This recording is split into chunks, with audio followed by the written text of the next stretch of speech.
And we are live. Welcome to another Market Outlook Live. Hope everybody is having a lovely trading day today.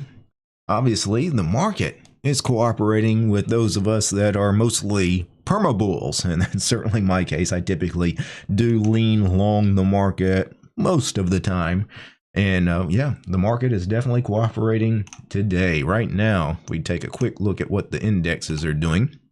The ES, the S&P 500 futures, the ES is up $55. It was up as much as 60 and change just a few minutes ago, but it's still 0.75% up day in the ES. If we finish here or higher, that will be a new all-time high for the S&P 500. The NQ, the Nasdaq futures, are up 372 points. That is a 1.2% increase in the NQ. The NQ is not going to make an all-time high today because it's still got some work to do to get to where it was back here, where the NQ was trading about 800 points higher than where we're currently at. So the NQ, unless we just have a monster day going forward, probably not going to happen. But the NQ, the ES, the RTY, the Russell, all going the same way today. They are going up, which is what I wanted. The RTY futures are up 13 points. The Russell 2000 up about 0.5%. And to complete the picture, the VX futures, the VIX futures, this is the VX U6 contract trading just under $18 at $17.96, down 1 cent on the day. So not much of a volatility contraction on a positive day. Yeah, appreciate that in the chat. Yamaguri says, good morning, audio sounds good. Appreciate that. So this morning, 1 hour before the bell, we had the PPI report come out, which is the producer price index. Yesterday, we had the CPI report come out, which is the consumer price index. And CPI and PPI are among the most important inflationary reports that get put out. And CPI yesterday, the numbers came in pretty much exactly where they were expected. PPI this morning, same thing. They came in as expected, and the market reacted in a positive way because it means, it doesn't necessarily mean that inflation is getting drastically better, but it's definitely, it doesn't look like it's getting worse. Really, the last several months, most of our economic data has pointed to inflation not being out of control. If anything, it's contracting a little bit, which is good. It's not going as fast as some folks want. Obviously, there's still a chance that the Fed may hike rates in the next meeting in September. But right now, if the economic data continues to go this way, we're probably looking at the Fed keeping rates where they are. Taking a look at some of the futures that are moving around that are not the index futures, let's start with the big movers to the downside. Natural gas down 2.4%. The NG futures currently trading at 2.737.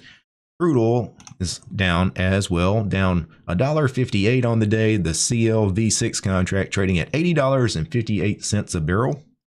That's about a 2% drop in crude oil as well. So right now the market doesn't seem to be all that concerned with what's going on in the Middle East. If it was really concerned, crude oil would be considerably higher. Right now, $80 a barrel.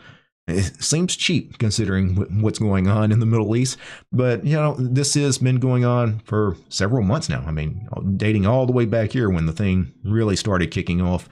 I think the market has just priced all of this in by now. The market is like, hey, it doesn't matter, straight open, straight closed, we're good. All right, so that the oil trade, especially the oil trade for oil going higher, I think has played out. Volatility is coming in. The IV rank in CL right now is only 21. Right now, I've got some bullish positions on in the micro crude oil futures. I've got a short put and a call ratio spread. Both of them make money if crude oil goes higher, but they also can win if crude oil trades sideways or even goes lower a little bit. But ideally, to make the most money, I wanted oil to go up. That doesn't look like that's going to happen right now. So those positions, probably going to have to settle for smallish kind of wins on those positions. Some of the other futures moving around a little bit to the downside. If you're playing the agricultural futures, corn, ZC, is down 1.5% on the day. The metals, most of us probably have some gold and silver and copper exposure. And you guys know silver, my old nemesis, down today, down 1%, a little bit of a pullback. Silver has had a monster run here recently, so I'm not going to yell at silver for having a red candle today. Gold, the GC futures, also down 0.8% on the day. Gold also has had a big run up. And copper, let's see what copper is doing. I know it's had a big range today. The HG futures, you can see this thing was down huge in the overnight early morning session and then rallied to being positive on the day and has since sold back off to being essentially unchanged right now in the HG U6 contract. Taking a look at some of the futures moving higher that are not the NASDAQ, the big mover is ZB. You don't see that a lot, where the 30-year bond futures are the biggest mover on a percentage basis to the upside, but they are up 27 ticks, trading at 109.28, up 0.75%. 0.75%, pretty good move in the bonds, right? The bonds and these treasury products do not have high volatility at all. They're very, very low vol kind of products. So pretty decent up move there in the ZB. The ZN, the 10-year notes here up 14.5 ticks, up about 0.4% on the day, trading at 109 even in the 10-year note. Bitcoin is up 0.75% today. The BTC futures trading just under 64,000. They're trading at 63,915. The Ethereum futures are also up about 0.75%, trading just a hair under 1,900. Now, some of the currencies are a little higher after today's PPI report. The euro, the 6E futures up 0.2%. The Japanese yen up 0.15%. The British pound also up about 0.15% as well. Obviously, with the currency futures a little stronger, that means the dollar is weakening a little bit today. Taking a look at some of the stocks moving around, let's start with some of the big earnings events from yesterday. I won't say these were big earnings events. These are mediocre companies at best as far as things to trade, but Cisco was certainly the biggest of the bunch. Cisco down quite a bit on earnings, down about 7.4% on the day, down $9, trading at $114.78. And I'm sure that's well inside its expected move. So a nice pullback there in Cisco, but Cisco has been very strong. It's had a nice last year or so. This is one that for me, when I see a move like this, I don't hate the idea of selling a put in this thing because they had good numbers, right? And this is an earnings event that, the earnings were fine. A lot of it is just the market. You never know how the market will react to the things. That's why markets are random. But I think long term, Cisco is probably going to be a good thing to be bullish on. Maybe go sell the 16 Delta put, get a buck credit on a buying power of $1,300. That's not very juicy. IVX 46%. I would think that would be a better price on that. It's not, though. To me, that does not seem all that sexy. Maybe I'd leave Cisco alone right now. Maybe wait, see if IV rank expands at some point to where you get a little bit juicier premium on those puts. But, I think this pullback was a little bit unwarranted, that little drop on earnings. Some other earnings from yesterday, CBRS, is that Cerebras or whatever the hell the name of this company is. It's a crazy name, hard to pronounce. This thing went down 35 points. That's a 13.5% drop on Cerebras here. Currently trading at $226 a share. Yesterday on close, we were trading at $261 or $262. Nice pullback in that. IV rank of only 5. Now the IV rank here, you cannot trust the IV rank on something that just IPO'd a few weeks ago because there's not enough data to properly calculate IV rank. IV rank is taking all the implied volatility readings of the last year and getting a ranking of the last 12-month period. It doesn't have 12 months of data. So the IV rank, just ignore that. IVX, though, 103% in the September cycle here. Very, very wide bid-ask spreads. Not the most liquid product to trade. I'd probably leave that alone right now as well. I need to see a little bit more volume in that before I trade it. Let's see what else reported yesterday. Coherent. And it's not something I typically trade either. Yeah, and these are not the sexiest names, but we're kind of at the end of the earnings season. All the big companies have reported outside of NVIDIA. NVIDIA still has a couple of more weeks before it reports. Coherent down $12 on the day. That's a 3.4% drop. Not much of a move on earnings. Some of the things that are reporting today, the list today is really small. As a matter of fact, I'm only going to mention one company, AMAT, Applied Materials. It's a real company. There's a few dozen other things reporting that are like small, mid-cap companies you've never heard of. But AMAT is a real company trading at $557 a share, up $9 today, ahead of earnings. Reports after the bell, IV rank of 51. If we go into the options chain, in the September monthly cycle, the 36-day cycle, we have an IVX 68%. Very nice IV. Being a high price stock, you're probably going to see some pretty wide bid-ask spreads, and we do. $1 wide, $2 wide on some strikes. This would be one I probably just define my risk. Do a credit spread, a debit spread, iron condor, butterfly, naked options. I wouldn't bother doing them. Might have trouble getting in and out at good prices. Just put on a defined risk trade. That way things go badly against you. Well, at least you define your risk on entry.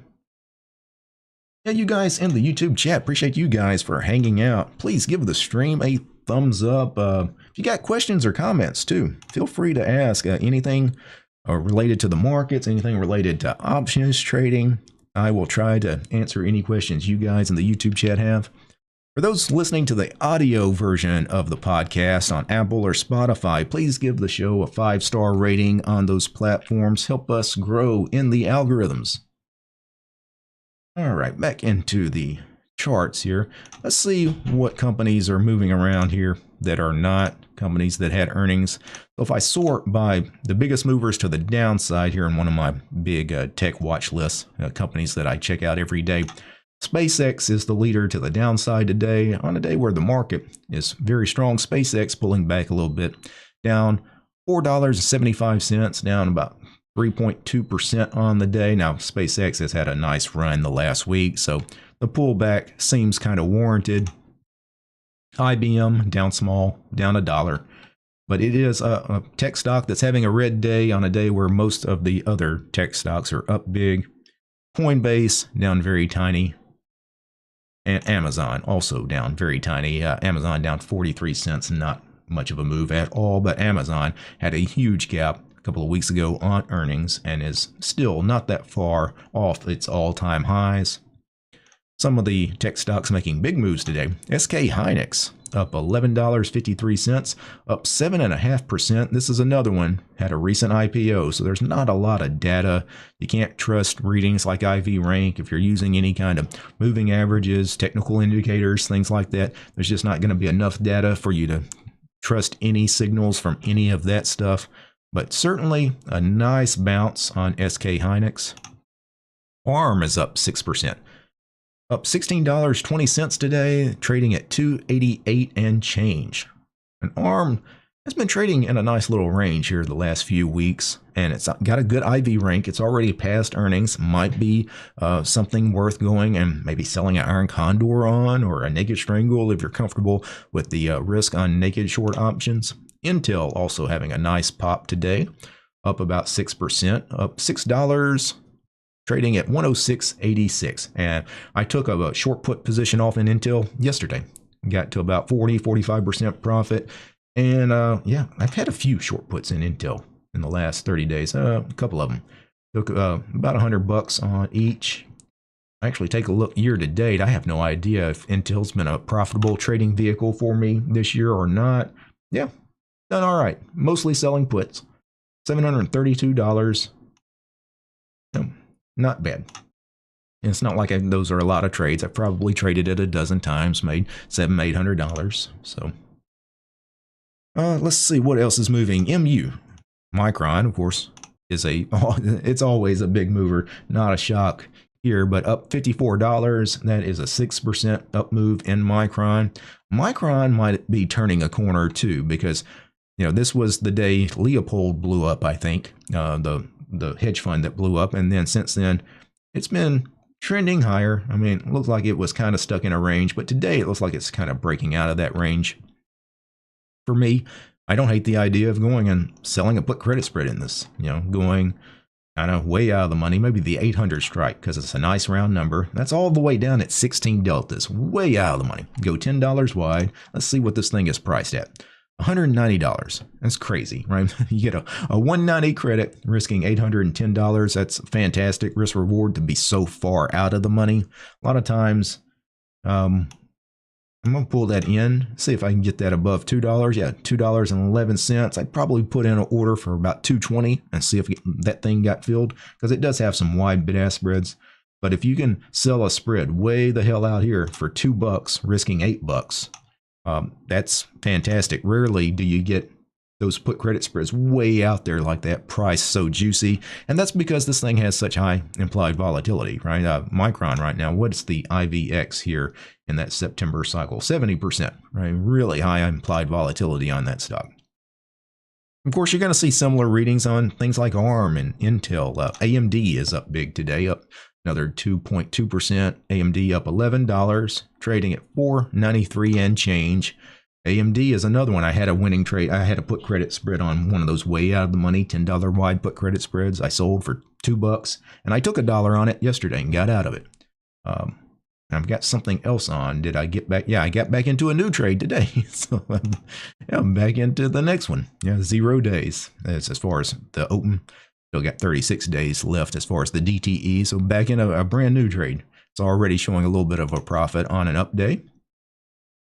I put that on this morning in the DT Options Discord with my Discord members. For those of you unaware, I do have a members-only Discord where I hold a live voice chat in the mornings every day that the market is trading, typically Monday through Friday, unless it's a stock market holiday.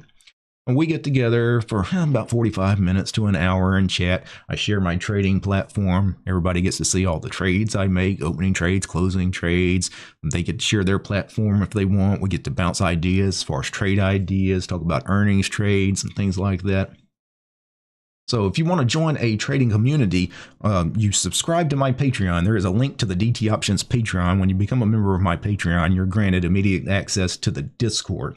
And inside the Discord is where I hold those live voice chats. The voice chats start 15 minutes before stock market open, which is 8:15 a.m. Central Standard Time. Yeah, you in the chat, Yamaguri, how did you develop a better intuition on how to trade options? You got to do it. It's like most things in life. You just have to do it. It's not something that you can study in a book. It's not something you just read about or somebody can tell you about and you're just magically going to know it. You have to do it. It's good to have a teacher. It's good to, bounce ideas off of people that are also trading. That helps. But ultimately, it's like everything else in life. You just have to do it. I have made tens of thousands of options trades, and that's how you develop these skills. Also, watching the market is important. It's not just knowing about options. It's also knowing about how the market tends to act. And until you watch the market every day for a while, several months, several years, you'll pick up on patterns when the markets are really strong, when the market feels kind of weak, like it's about to turn around. You pick up on a lot of those patterns. When you're brand new, you're not armed with that information yet. So it's one of those things you just got to jump in, stay small, make sure that you stay in the game long enough to develop those skills. And that's really the trick. Just don't take too much risk early on. Don't blow yourself up. The longer you can stay in the game, the more likely you're going to win the game.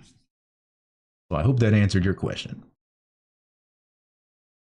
Anybody else in the chat got a question or a comment? I'll try to get to that in a second as well. Just taking a quick look at some of my positions as the market does pull back here a little bit.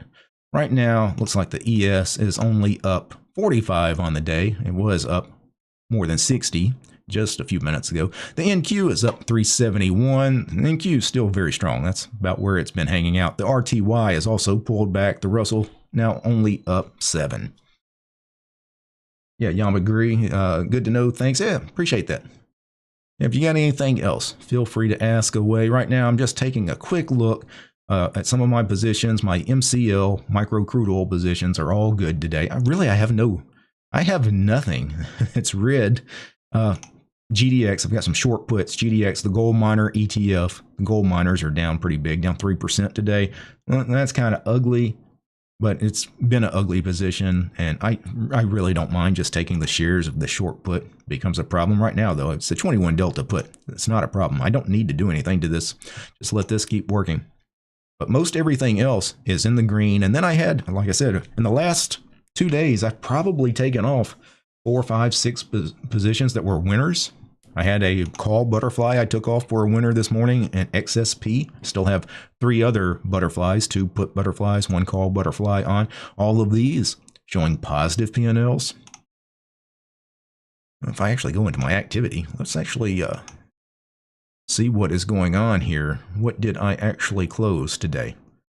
Like, close the XSP butterfly. I closed a short put in Robinhood as well for a winner. Yeah, it's gone. That was a 1-day trade. I sold a put in Robinhood yesterday, and I closed it for, I want to say 35, 40% winner, maybe even closer to 50% in a 1-day trade, right? And I just was lucky in that. Obviously, I didn't know I was going to sell a put in Robinhood, going to be up 4% the next day, but that did help.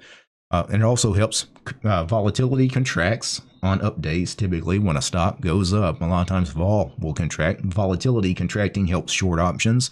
So not only did I get the direction right, but I also got the volatility right as well. And sometimes, those trades work out very quickly. It was a 36 DTE kind of trade, and I only held it less than 24 hours, right? I sold it before market closed yesterday, closed it first thing this morning. So sometimes you just get hit over the head with money, with free money on these trades. It's not like, I did anything special. It was a trade that made sense as far as I got a nice risk reward on the trade, nice credit on the trade. So I sold the put. It seemed like a risk worth taking. And, sometimes stocks cooperate. Sometimes stocks don't cooperate, and there's really not much you can do about it. Main thing is just make sure you stay small, make sure that you're comfortable with whatever the market hits you with these trades. All right, let me go ahead and jump into my ETFs watch list here. Let's actually see what kind of sectors are doing well today, because when you see an update like this, is this a broad across all sectors kind of rally, or is it mainly just one sector driving this thing?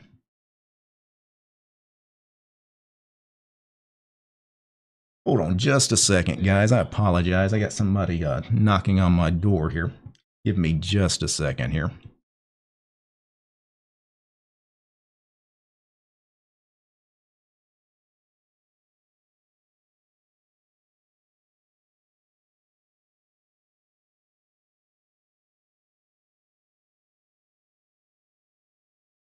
All right, guys, I apologize about that.